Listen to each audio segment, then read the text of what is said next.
Welcome, friends, to another edition of Economic Update, a weekly program devoted to the economic dimensions of our lives and those of our children.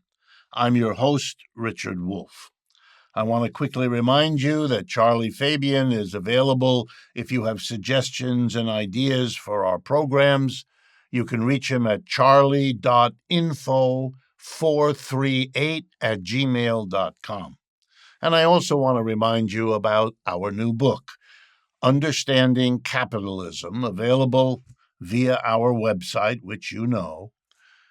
If you like this program, I think you will like that book. It is an attempt to give you an overview of the capitalist system that incorporates the many particular analytical arguments that we offer week after week, year after year. If they have proven interesting to you, I think this book will do that as well. And it's particularly useful for people who are active, who want to be teachers or students, to get a concentrated dose of a critical understanding of capitalism, to go along with and to balance the celebration of capitalism that is literally the air most of us breathe.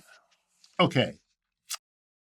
Today's program is different from others. It's not a collection of particular pieces of analysis.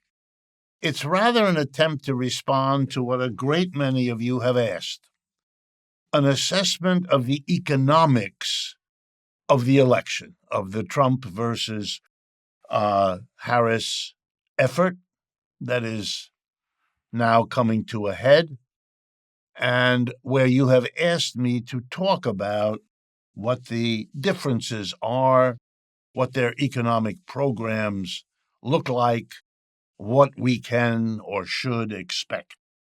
So here's my response to that perfectly reasonable request. Here we go. First of all, there are plenty of reasons to support Mr. Trump over Harris or vice versa. They have important differences on issues you know about. Abortion is an obvious choice. The war in Ukraine, a little bit of disagreement there, maybe. A little bit hard to tell the language from the reality. Whether or not to extend the tax cuts from 2017.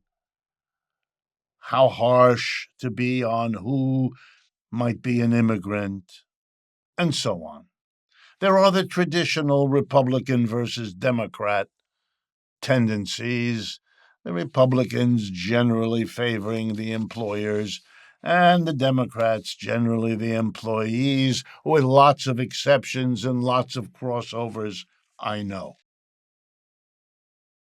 So there are many reasons, and if you focus on them, gun control is another, and I could go on. You don't need me to do that. It's in the press all the time.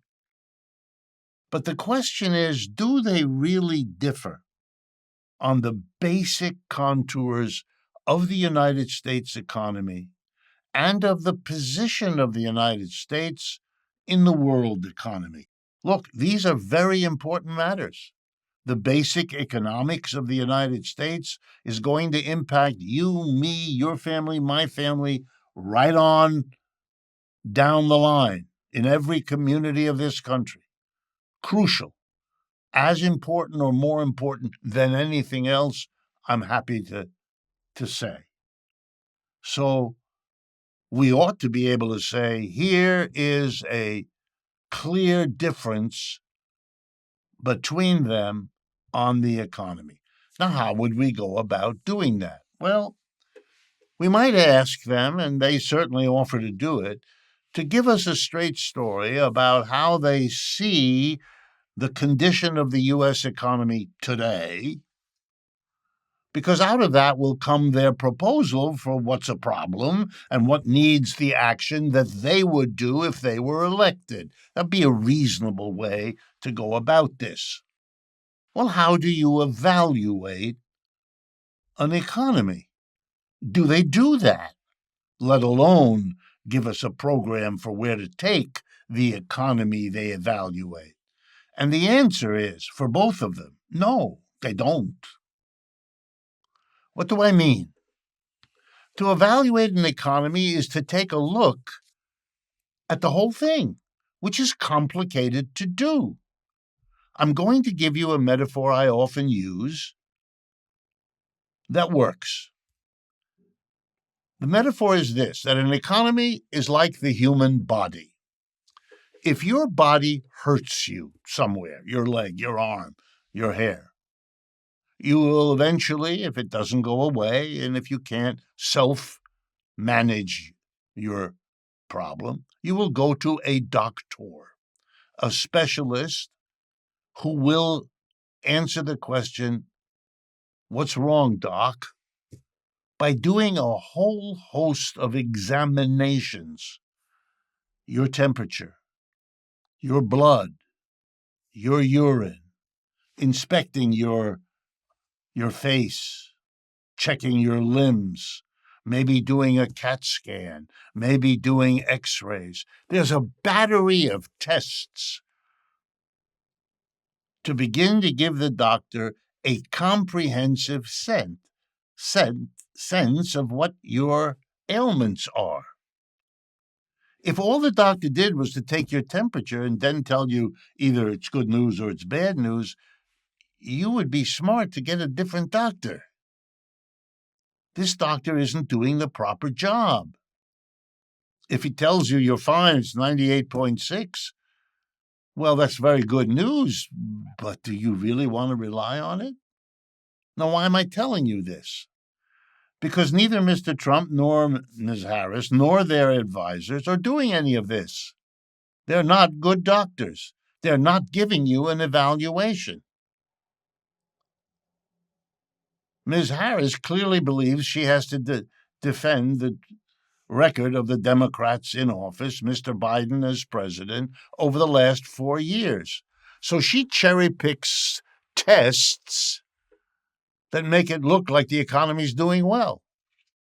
Mr. Trump, being the out, does the opposite. He cherry picks a different set of statistics in order to come up with the conclusion the economy's in bad shape and you, Harris, are responsible. This is not news to any of you. We've been there 100 times before. When Mr. Trump ended his first term, he tried to get a second one by claiming he'd done a great job.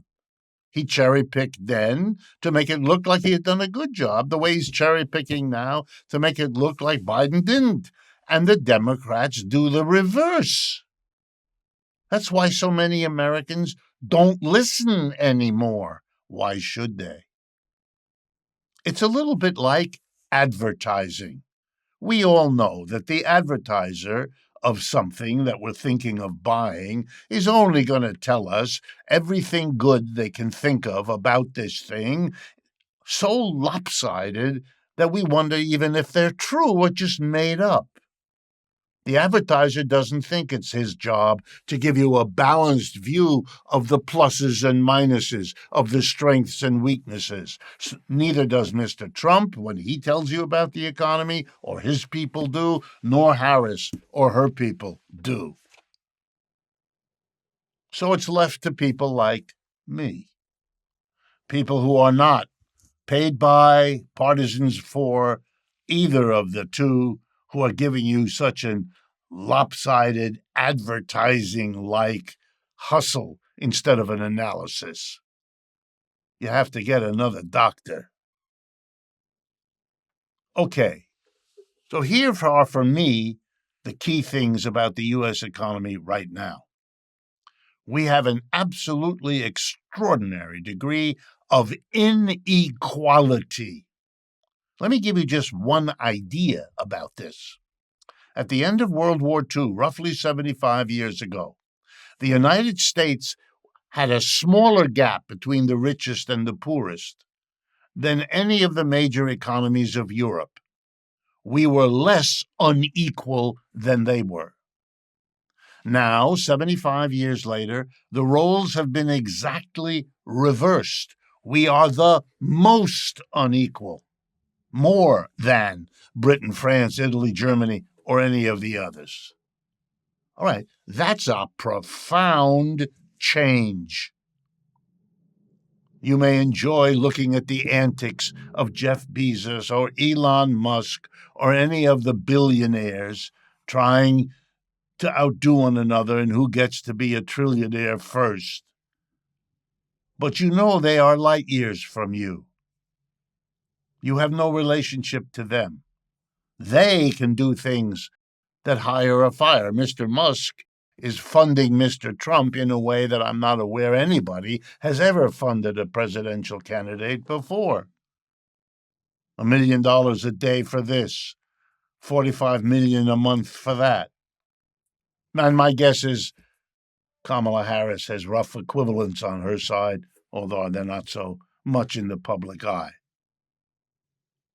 But where's the attention to this basic inequality?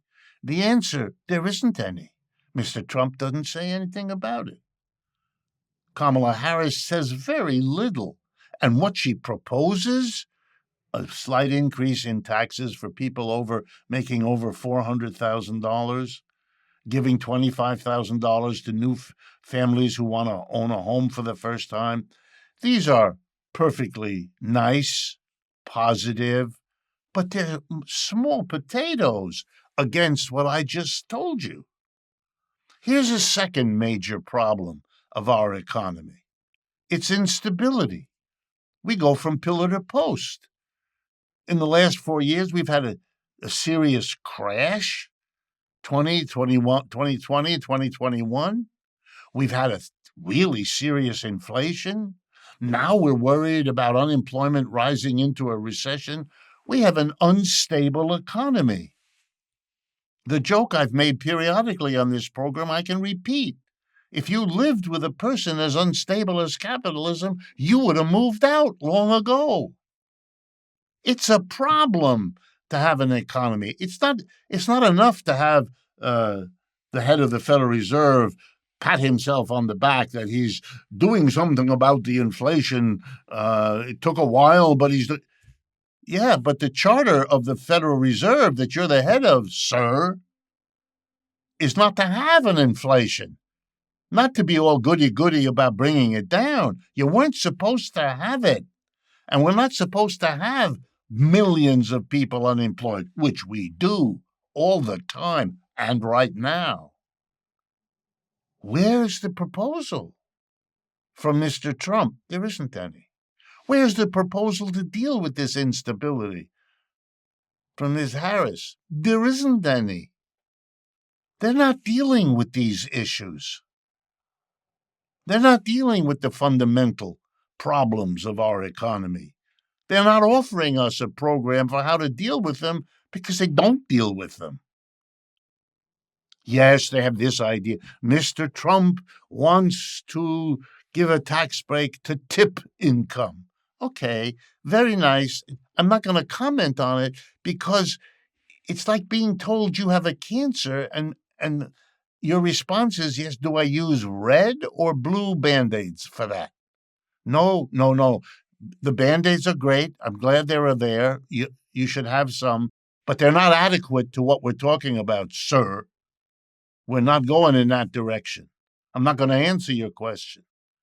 I'm going to tell you, you got to face what your problems actually are and then come up with a program, and you're not doing it. That is a fundamental problem, and it suggests that whichever way this election comes out, neither one of these folks and their teams are going to make the difference that we really need because we have real problems that they are pretending aren't there. We've come to the end of the first half. Stay with me. I'm going to offer you some alternatives that would begin to address these kinds of problems in the way that the candidates are not doing. Friends, as you know, any project like this takes money, and we don't want to bore you or burden you. On the other hand, you, our audience, are the source of our funding, and we wouldn't have it any other way. If you can, please consider making a donation. It will be enormously appreciated. Welcome back, friends, to the second half of today's economic update. In the first half, I talked about the basic problems of inequality and instability of the U.S. economy. Now I want to mention something about the international situation, and then talk about alternatives that could be, should be, but aren't being discussed and debated in this election. There is a fundamental change in the position of the United States in the world economy. It is momentous. It is having all sorts of consequences, and will definitely have more of those in the years ahead. Here's the basic way it works. The dominance of the United States coming out of World War II, 1945, the position it had as the number one economic power in the world, nobody else was close, the number one shaper of the world trade among countries, of the flow of investment money among countries, of the literal currency that the whole world used alongside of gold, which was the US dollar. All of that has changed fundamentally. The dollar is in a much less powerful position today than it has been in the previous 75 years. Likewise, the United States accounts for less of the total production of goods and services, less of world trade, less of world capital flows than it used to. The United States cannot play the role in the world that it did, and that is shaping our world. The United States is currently involved in two major wars, whose whole foundation was that we were still as powerful as we once were, but we're not. That's why the war in Ukraine is being lost by the United States. That's why the sanctions against Russia didn't work. The Russians turned to their allies, particularly India and China, in that association known as the BRICS, and discovered there sustenance, trading partners, capital sources that could allow them to retaliate against the West and the Ukrainian expansion of NATO, etc., and to win that war. The Israelis are engaged in a war that isolates them in the whole world, and the United States supports Israel and supports them with weapons and funds their economic crisis, which will last into an indefinite future.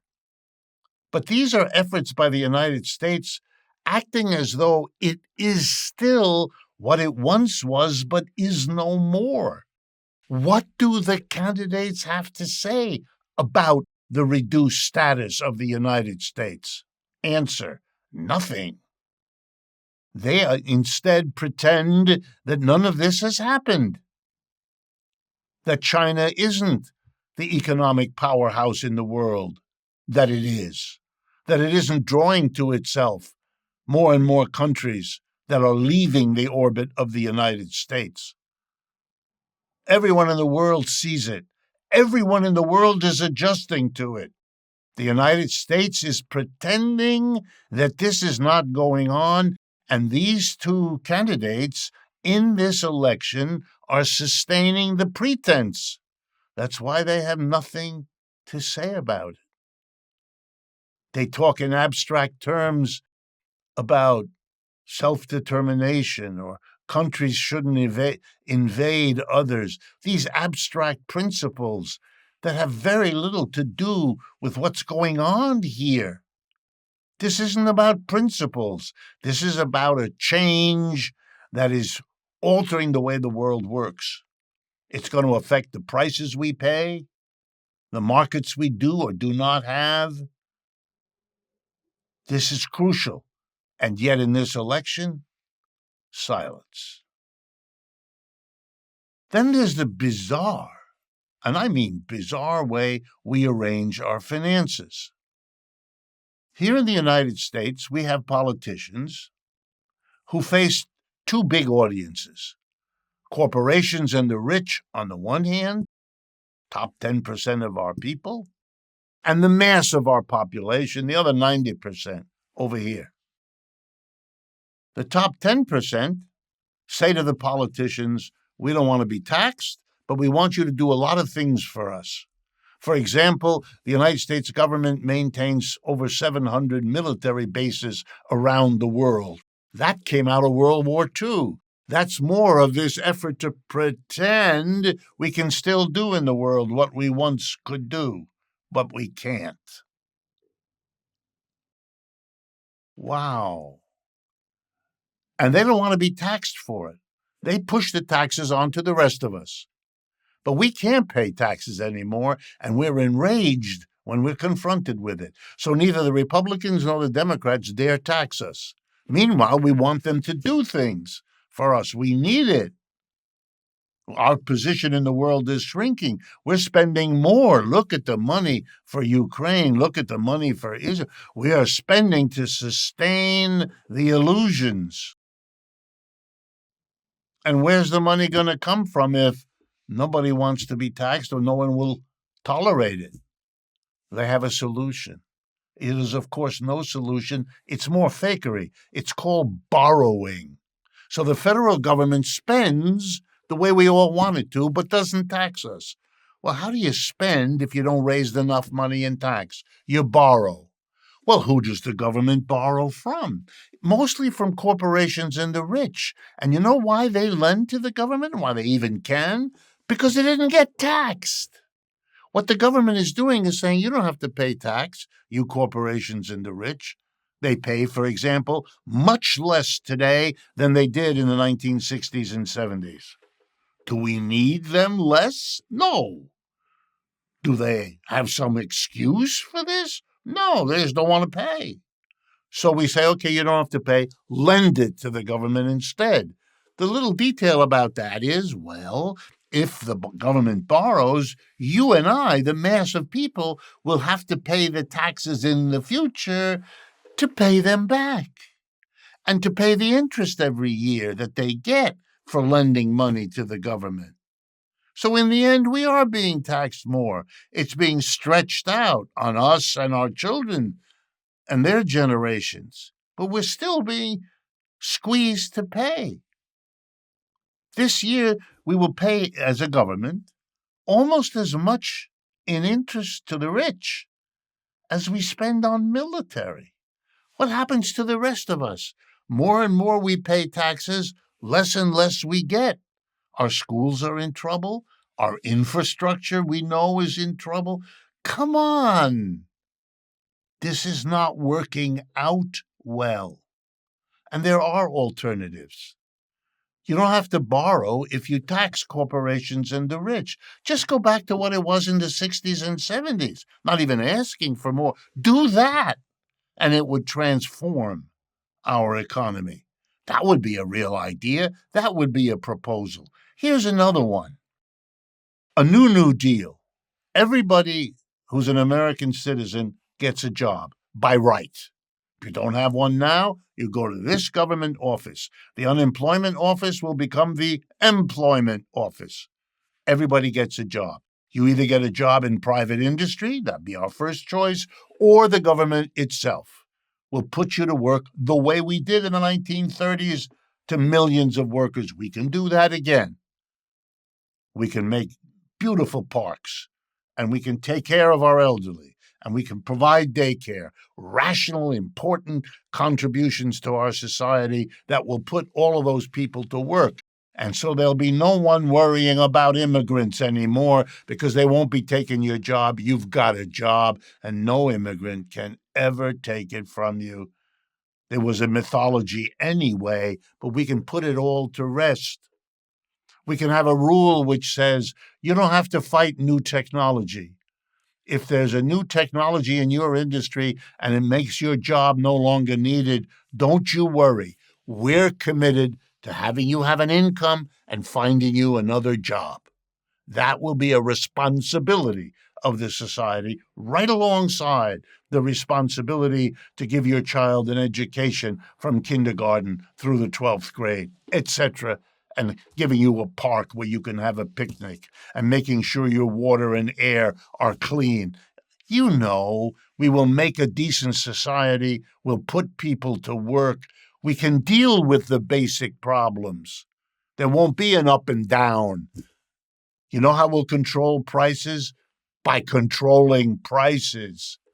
Not by waiting for the Federal Reserve, which waits too late, until the inflation is underway, and then raises interest rates, which hurts us, in order to stop having the inflation of price. Stop. You know what we'll do?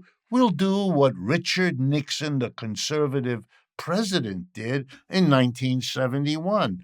We will have wage price freezes. Freeze the wages and prices so they can't go up, so we don't hurt one another that way. And we solve whatever the technical problems are to get the economy going again without an inflation. We fix it that way.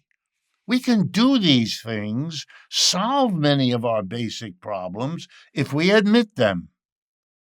I'm here to tell you the same message that Alcohol Anonymous tells the people who come to it.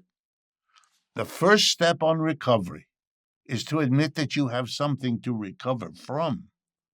You have to admit what your problem is. We have to do that too. The kind of candidates we generate in the two political parties seem to imagine that all they're there to do is to be cheerleaders. Capitalism is good. American capitalism is even better. Okay, I understand. For 60 to 70 years, there was enough truth in that to let a lot of people get away with making that their pitch. That time is gone. It is not coming back.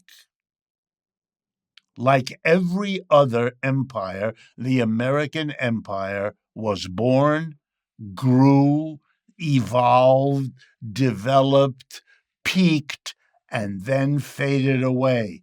We're in the fading away stage.